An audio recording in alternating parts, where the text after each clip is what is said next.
love that. This is one for you, Johanna. Oh my goodness. Well, it was actually thanks to Miko that we have this song on our album. Nice. And also thanks to Napalm, because we wanted to celebrate the fact that we got signed with them somehow. And we thought it Yeah. would be a fun idea since they're a metal label and we're all metal heads and to come from a history of loving metal music. So we were Sure. thinking it would be a fun way to celebrate this collaboration with them by covering a metal song. Yeah. Yeah. Yeah, I think it was Miko who pitched Tears of the Dragon, and when we heard it, it just instantly clicked with us. And yeah. Very nice. Cool.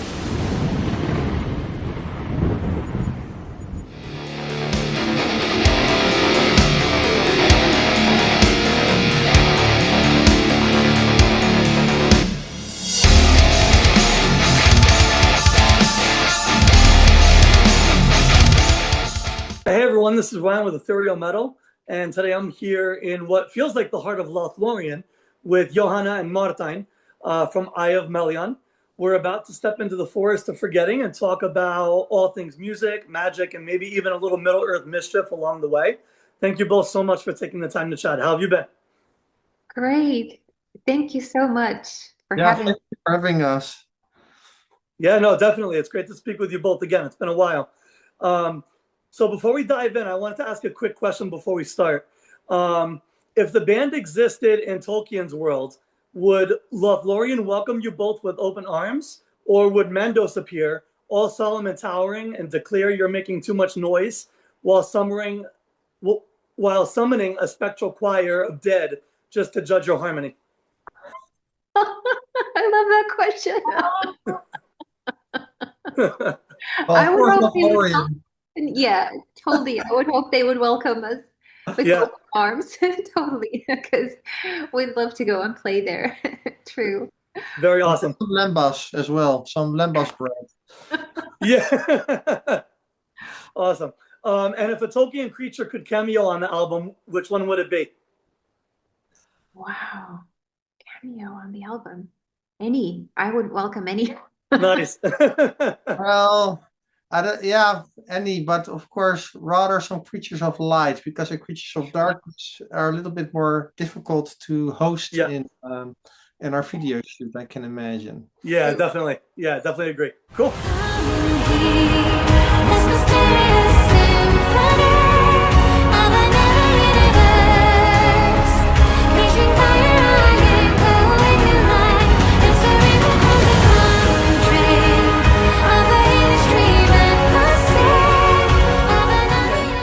So compared to the first album, what felt different this time around, whether it be in the songwriting, production, or the energy in the studio?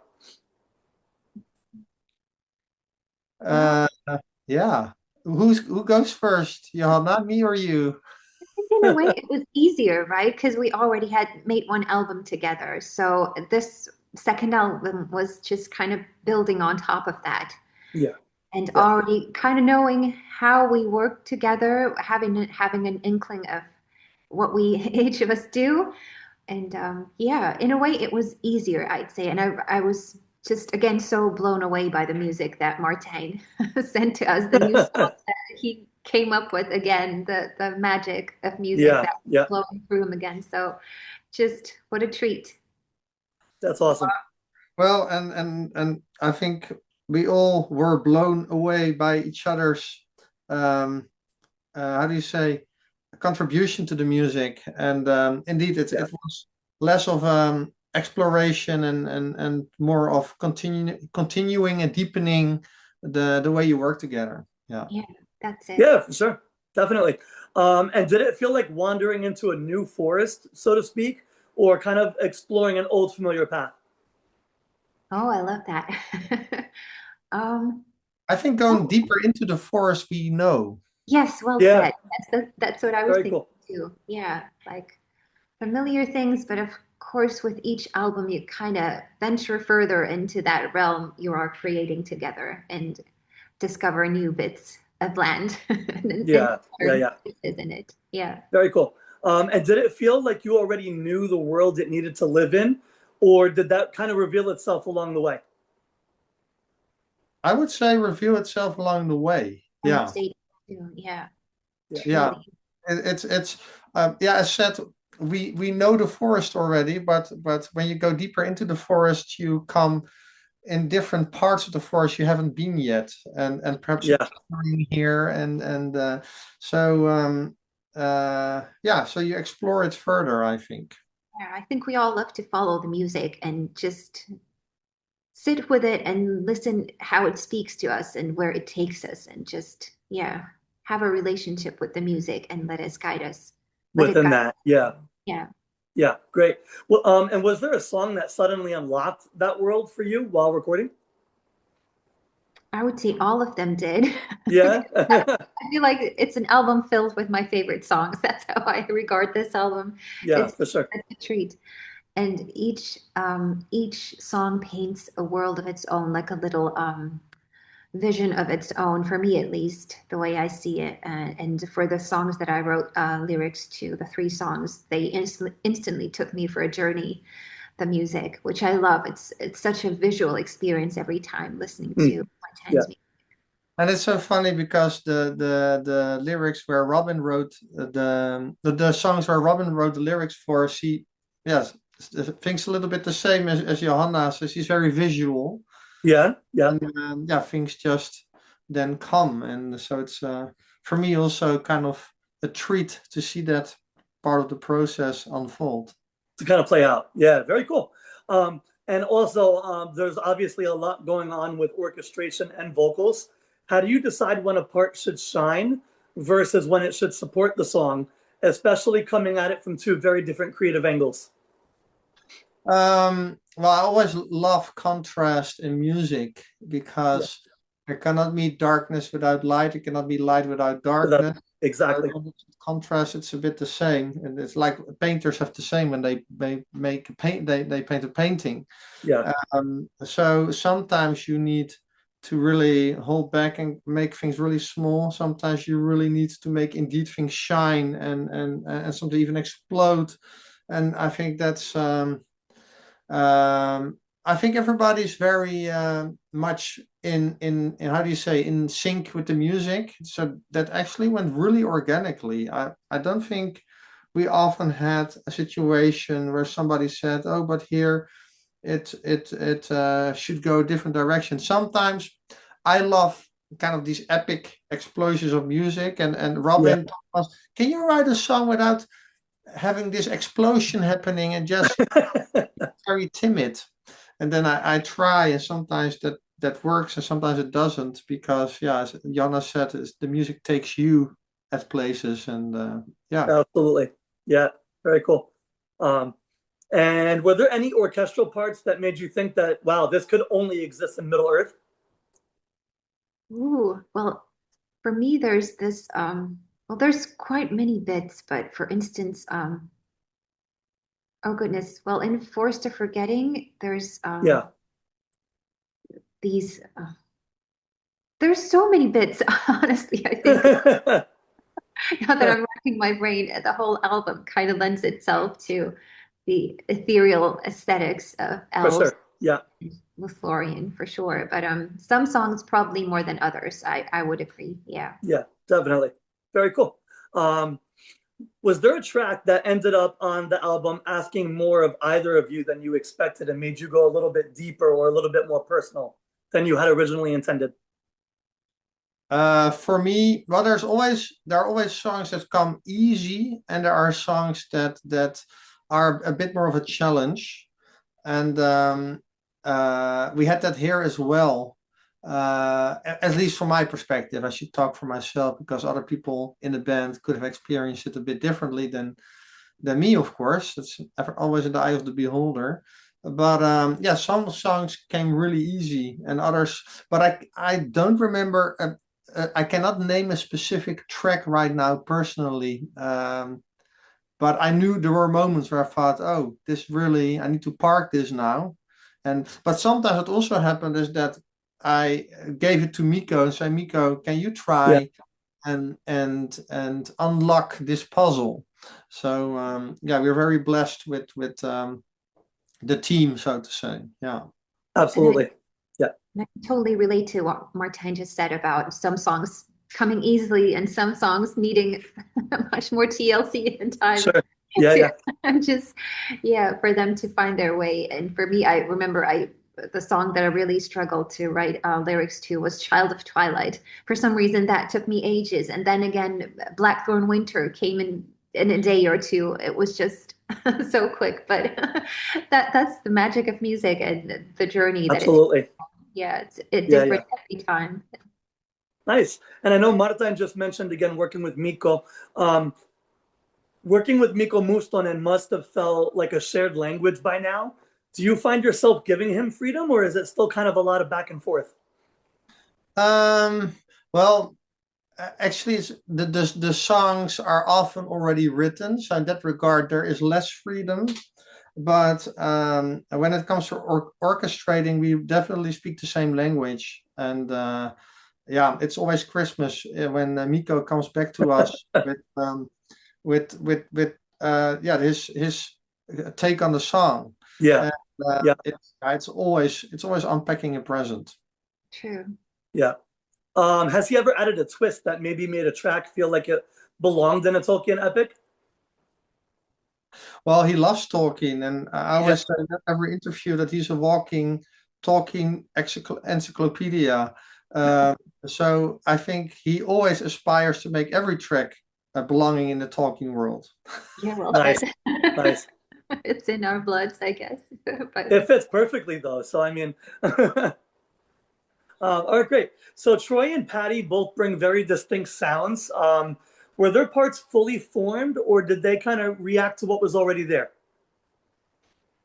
Yeah, they kind of reacted to what was already there, and of course, you give hunches, but I love it to give people freedom because that's when the best treats come to life. And Yeah, well, Johanna knows better than me even what like how Troy can um yeah surf on the waves of the music and yeah, absolutely. his Yeah, thing. yeah, magical. Yeah. yeah, very much so. And did either of them transform a track into something that was beyond what you had expected originally? Well, when it comes to Patty, she specifically asked, can you come with specific parts for me to write to play? So with Yeah, Patty, that was not really the case. However, still, what she came with, like this real Gertie instrument and the singing, yeah, was really great. Actually, with the singing, she did surprise me with some really ethnical elements. And Troy, yeah, he's a king in improvisation, and so yeah. sometimes he does things like, "Oh, what are you doing there?" So yeah, that's I don't Very know cool. my experience. That's how I experienced it. Yeah. Nice, nice. And the hurdy-gurdy and pipes, they very easily could take over a mix, but in this case, they don't. They absolutely supplement it. How did you find the line between kind of magical and it not being too much, which it never ended up being? Um, well, for example, the Gertie has this clicking noise, Yes, because it's yep, part of the instrument. So there, we really had to find the sweet spot that the clicking isn't too loud, but at the same time, you have to accept that a Gertie is a Gertie. yep, So yeah, and the clicking is part of it.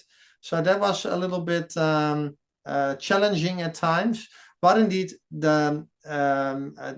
it goes really together. And also with violin, the Gertie and the violin, right, Johanna? That's like really yeah, cool. very much Yeah. so. Yeah. And every track kind of exists as an instrumental as well. Uh, was that always the plan, or did you both realize the arrangements deserve to stand alone?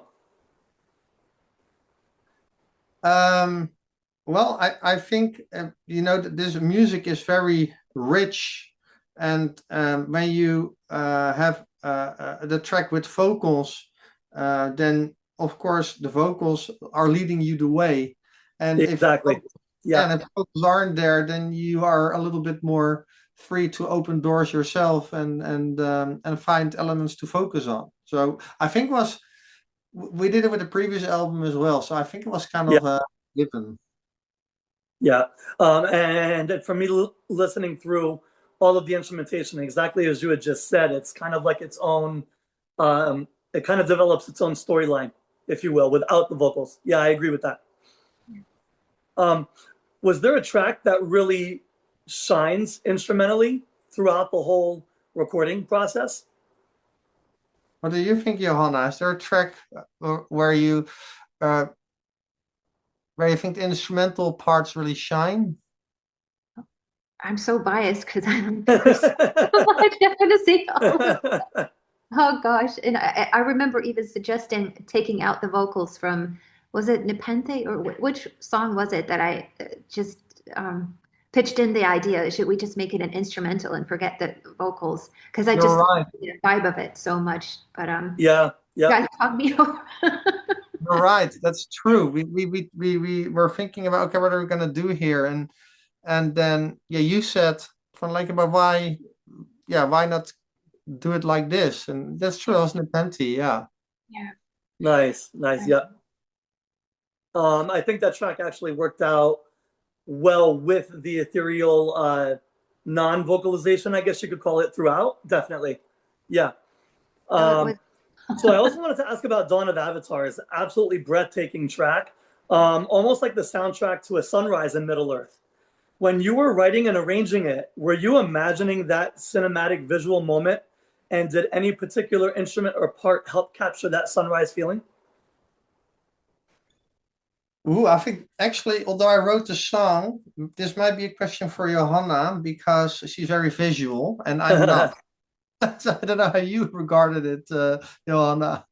Well, for me, I instantly saw this ancient scenery, like mystical journey that it took me on that inspired also the lyrics to go pretty deep into our existence and why we are in this world. So in a way, it is, and light is mentioned in the lyrics as well. So yeah, Yeah.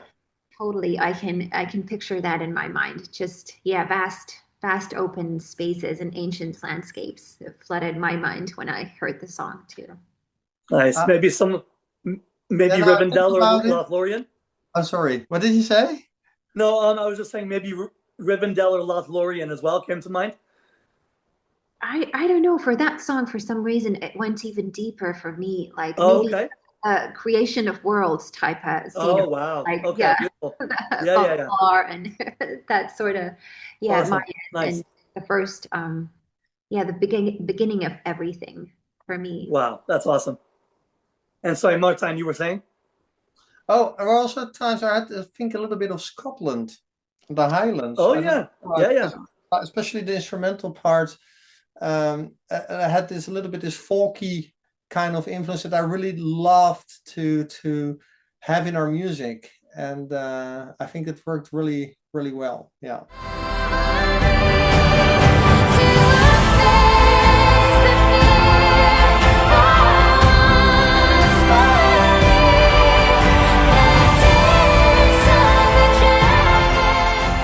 So covering Bruce Dickinson, was it more about honoring the song, or was it more seeing how far you could bend it into your own world?